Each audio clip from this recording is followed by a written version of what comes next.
I thank all of you for coming and listening to what is an important subject. I have to say it's one of those subjects where when you tell your senior civil service that you're about to make a speech on a subject like immigration, they say, what a courageous move, Prime Minister.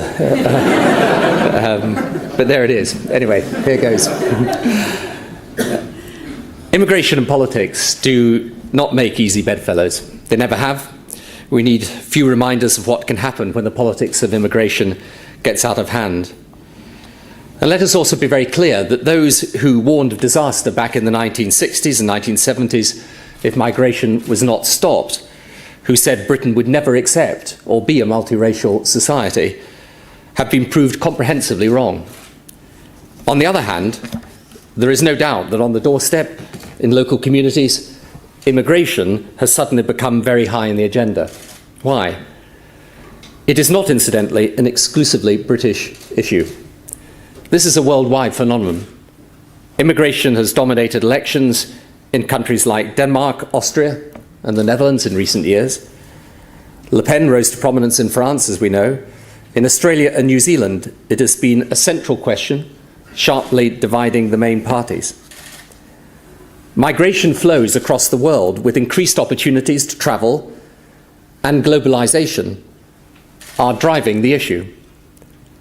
And beneath the surface, I think we all know as politicians, certainly on the centre-left, what we fear, that concern slips into prejudice and becomes racism.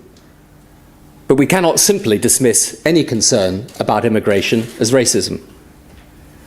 In part, what has put immigration back up the agenda, with public concern at its highest since the 1970s, is that there are real, not imagined, abuses of the system that lead to a sense of genuine unfairness.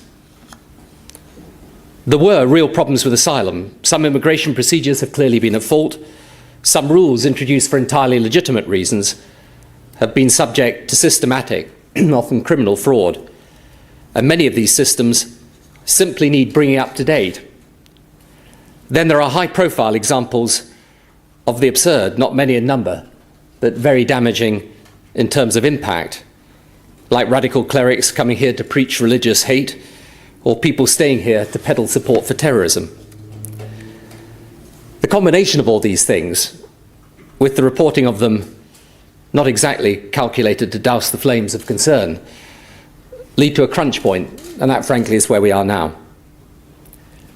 The vast bulk of the British people are not racist. It is in their nature to be moderate. But they expect government to respond to their worries. They can accept migration that is controlled and selective. They accept and welcome migrants who play by the rules. But they will not accept abuse or absurdity, and indeed, why should they?